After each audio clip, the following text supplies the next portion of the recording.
네, 싱가포르에서 열린 아세안 지역 안보 포럼 ARF에서 북미가 비핵화 해법을 놓고 팽팽한 기싸움을 이어갔습니다. 이런 가운데 김정은 위원장의 친서에 대한 트럼프 대통령의 답장이 전달되기도 했는데요. 네, 자세한 내용 전문가와 함께 짚어보겠습니다. 정대진 아주대 통일연구소 교수 모셨습니다. 어서 오세요. 네, 안녕하십니까. 네, 이 북한과 미국 이번 ARF를 계기로 좀 의미 있는 상황 변화가 있을까 생각을 했었는데 기대는 좀 미치지 못했던 것 같습니다. 여전히 지금 비핵화 해법을 놓고 팽팽한 기싸움을 벌이고 있는 상황인데 어떻게 보고 계십니까? 네, 6월 12일 북미 정상선언을 전후해서 저희 국제사회의 기준이 상당히 높아졌기 때문에 지금 이제 기대에 못 미친 반응들에 대해서 좀 많이 적잖이 실망들을 하고 있는데, 근데 이제 판가리가 된 상황입니다. 한 25년 만에 차관복급, 실무급들에서 바텀업 방식으로 하던 의사결정 방식에서 탑다운 방식으로 이제 비핵화 협상을 이어나가는 걸로 판가리가 완전히 된 상황에서는 이제 한 2달 정도가 지난 상황입니다. 그 지루한 외교전이 시작되고 있다고 또 볼 수 있지만 그 전의 상황들과 비교해 봤을 때는 기대 수준의 못 미치지만 그 전에 비교해 봤을 때는 상당히 진전된 상황으로 대화의 동력이 계속 유지되고 있다. 그렇게 볼 수 있으면 좋을 것 같고요. 지루한 외교전이 좀 시작됐다고도 볼 수 있는 게 어제 북한이 리용호 외무상에 한 단어를 더 추가를 했습니다. 동시적 단계적 해법을 찾아 나가자라고 하는 상황에서 균형적이라고 하는 이야기를 하나 더 붙였습니다. 그러니까 북미 정상선언을 이행하기 위해서는 균형적, 동시적, 단계적 이행을 해나가자라고 하는데 그 균형을 맞추자고 하는 얘기를 한 가지 들고 나온 것이 아마 또 지루한 외교전의 시작을 알려는 그런 서막이 아닐까 싶습니다. 네, 우리가 기대치가 좀 높아진 것도 있는 것 같고 또 그만큼 많은 시간이 필요한 그런 상황들인 것 같은데 또 남북 간 외교장관 회담이 이루어질지 그 부분도 상당히 관심이었는데 이루어지지 못했습니다. 리용호 외무상이 회담에 응할 입장은 아니다 이렇게 얘기를 했는데 그 부분은 어떻게 보셨습니까? 예, 그 북한이 2000년부터 ARF에 공식적으로 참가를 해왔는데 ARF라고 하는 게 상당히 좀 의미 있는 자리였습니다. 그러니까 북미 간의 외교장관 회담이 2002년인가요? 하여튼 처음 ARF에서 열렸거든요.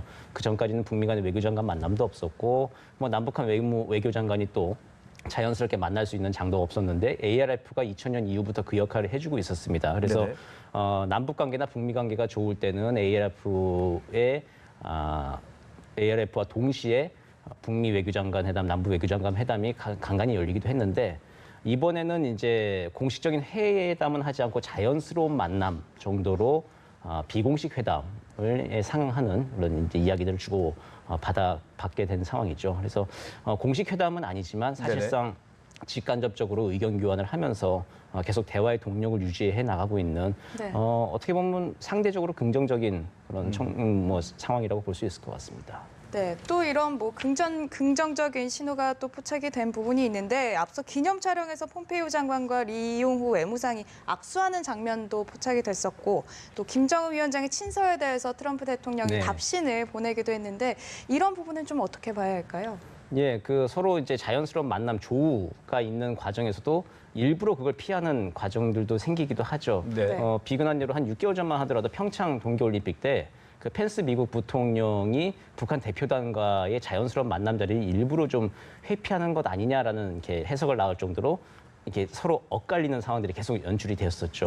이제 그러지 않고 지금 공식적으로 뭐 여러 가지 같이 만나는 자리에서는 자연스럽게 만나면서 인사도 하고 악수도 나누고 또 친서에 대한 답장도 전달하고 그걸 이제 뭐 트위터에 올리기도 하고 그런 자연스러운 모습들이 연출되고 있다는 것 자체가 과거에 비하면 아주 이게 천지가 개벽할 만한 그런 상황이라고도 볼 수 있을 것 같습니다. 그렇지만 물론 저를 포함해서 많은 그 사람들이 6월 10일 북미 정상선언에 대해서 기대치가 워낙 높았습니다. 높았기 때문에 그 이후에 이 지지부진한 상황에 대해서 지금 상당히 좀 답답한 수밖에 없는데 그렇지만 크게 놓고 봤을 때 긴 역사의 흐름에서 봤을 때는 굉장히 진전된 상황이고 앞으로도 상황은 계속 좀 지켜볼 만하다라고 판단을 합니다. 네, 대화의 동력은 유지가 되고 있다. 또 조금 답답하지만 좀 더 길게 시간을 갖고 지켜보자. 이제 이런 말씀이신 것 같은데 그렇다 하더라도 뭔가 좀 협상의 어떤 돌파구가 마련돼야 하지 않을까 이런 목소리들도 있는 것 같거든요. 네, 맞습니다.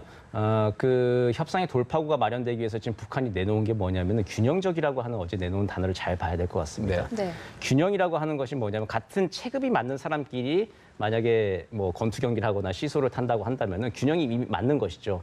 그렇지만 지금의 이제 북미 비핵화 협상 과정이라고 하는 건 뭐냐면은 헤비급 선수, 미국이라고 하는 헤비급 선수하고 이제 뭐 라이트급에 해당하는 이제 북한이라고 하는 상대적인 약소국이 이제 둘이 맞붙은 상황인데, 그러니까 핵무기밖에 없는 북한이 미국 골리앗과 싸우는 이제 상황인데 네. 체급이 맞지 않은 상태에서 북한은 지금 균형을 맞춰달라고 하는 얘기를 한 겁니다. 네네. 균형을 맞추기 위해서는 어떻습니까?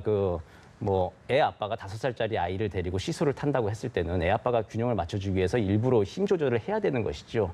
그러니까 함부로 그냥 막 이렇게 마음대로 이게 무게 체중대로 탈 수는 없는 거 아닙니까? 네. 그걸 미국 보고 지금 해달라고 하는 거거든요. 네네. 그러니까 안전보장 조치 먼저 해달라. 종전선언 같은 거 먼저 해달라. 우리가 핵무기를 내려놓는 거 우리 이거 내려놓으면 아무것도 없다. 지금 미국도 상응할 만한 우리가 계속 비핵화 동력을 이어갈 수 있을 만한 상응할 만한 조치들을 지금 해달라라고 하는 걸 균형적이라고 하는 말로 지금 표현을 한 것 같습니다. 그 전까지는 그 상호주의라고 하는 원칙으로 외교가에서는 보통 협상들이 이어지는데 상호주의는 등가물을 이게 주고받는 것이죠.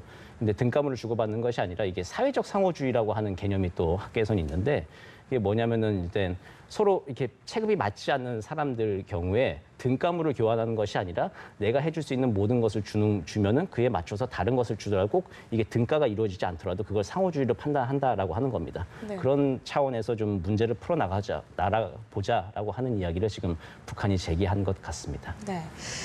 이런 가운데 또 AFP 통신이 뭐 유엔 안보리에 제출된 전문가 보고서를 인용해서 북한이 핵과 미사일 프로그램을 여전히 가동하고 있다라고 보도를 했는데 이런 게 앞으로 좀 북미 간 협상에 어떤 영향을 미칠까요? 예, 아무래도 좋지 않은 영향을 미치겠죠. 그리고 북한 같은 입장에서는 쉽게 얘기한 대로 가진 게 이제 핵무기밖에 없는데 그거를 네. 하루아침에 내려놓을 수도 없는 상황이고 계속해서 이제 믿을 만한 안전보장과 경제 지원 프로그램들이 나올 때까지 지켜보고 기다릴 수밖에 없는 것인데 그 와중에서 이제 유엔 안보리에 제출된 전문가 보고서 유엔 안보리는 유엔 안보리가 할 일을 지금 하고 있는 것입니다. 제재가 아직 완화되거나 중지되지 않은 상황에서는 계속 이제 모니터링을 해야 되는 것이고 그에 네. 대한 데이터를 공표하는 것이 유엔 안보리가 할 일이죠. 그걸 뭐 정부적인 판단에 따라서 뭐 늦추거나 뒤로 미뤄서도 안 되는 것이고요.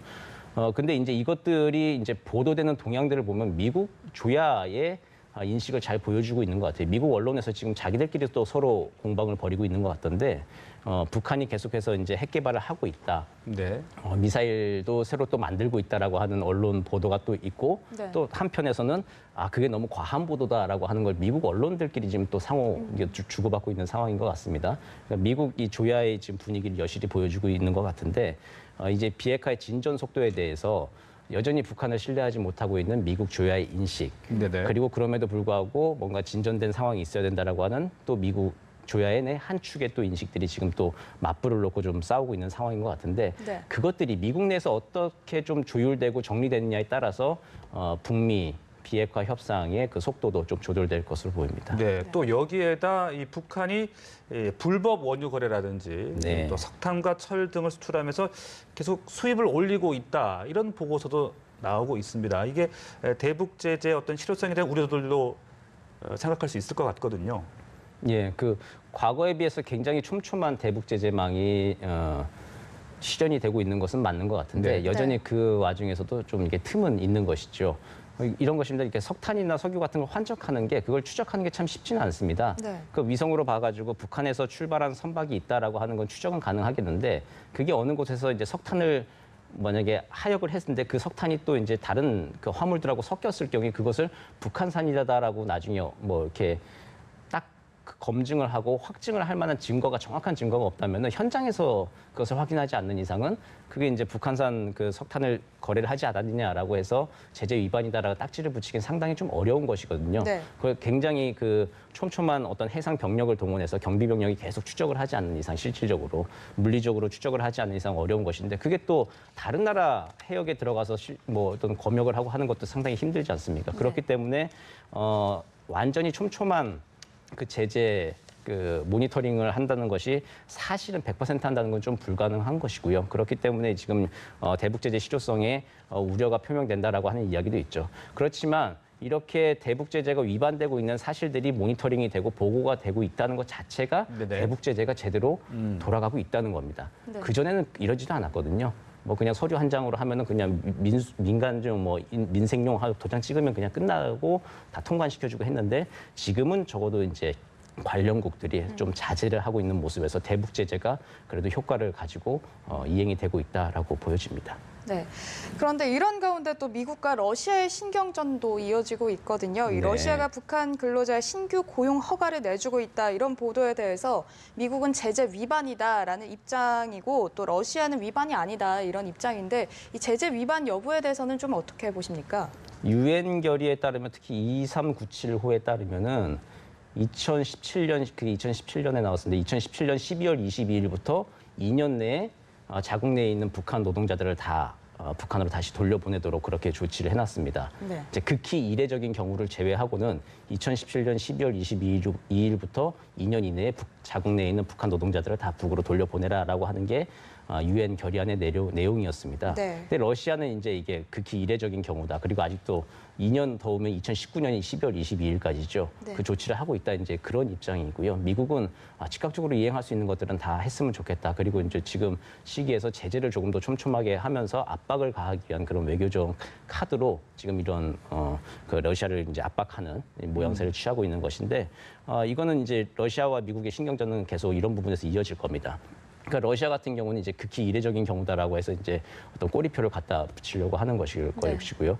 과거에도 보면은 그 나진 핫산 같은 경우에는 그 또 제재, 유엔 안보리 상임이사국 중에 하나인 러시아를 배려해서 나진 핫산 프로젝트에 대해서는 또 제재를 예외적으로 면제해 주기도 했었거든요. 이제 그런 것들을 통해서 러시아는 자국의 이익을 취할 수 있고 또 북한에 대해서 전략적 어떤 이익을 취할 수 있는 부분에 대해서는 끝까지 좀 챙기려고 할 것이고 미국은 그에 대해서 제재를 제대로 이행하라라고 하는 카드로 계속 이런 부분들은 네. 앞으로도 계속 돌출 카드들이 나올 것 같습니다. 네, 또 여기다 미국이 추가적인 독자 제재에 나섰습니다. 네, 예. 북한과 거래가 의심되는 러시아 은행 한 곳, 또 북한 연관 유령 회사 2곳, 북한인 1명 등을 추가로 독자 제재에 나섰는데 이것이 말씀하신 뭐 러시아, 뭐 중국 좀 압박하기 위한 그런 메시지라도 볼 수 있는 겁니까? 예, 그렇죠. 아무래도 지금 제재를 받은 것이 그 모스크바에 있는 조선무역은행 모스크바 지부장하고 부지부장 이 사람들이 제재를 받게 되는 것이고 여기와 거래를 했던 러시아의 한 은행이 이제 제재 명단에 이제 오르게 된 것인데 네네. 미국의 독자 제재 명단에 오르게 된 것인데요.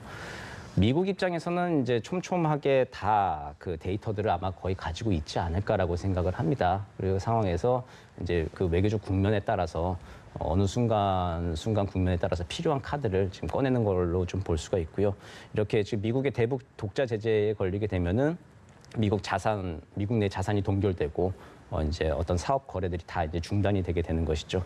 그렇기 때문에 미국이라고 하는 것이 가장 큰 시장이죠. 어쨌든 전 시장에 전 세계에서 그렇기 때문에 타격이 있는 것이고 또 미국의 대북 독자 제재에 걸렸다라고 하는 것이 전 세계에서 무역 거래나 어떤 금융 거래를 하는데 이제 신뢰에 있어서 신뢰도가 좀 하락하는 결과가 있는 것이죠. 그것 때문에 좀 효과가 있는 것이고 앞으로도 이제 러시아 등에서는 러시아나 중국에 대해서도 미국은 적절한 시기에 계속해서 이런 카드를 사용할 것으로 보입니다. 네, 알겠습니다. 지금까지 남북미 외교 정세 정대진 아주대 통일연구소 교수와 함께 자세하게 짚어봤습니다. 말씀 고맙습니다. 고맙습니다.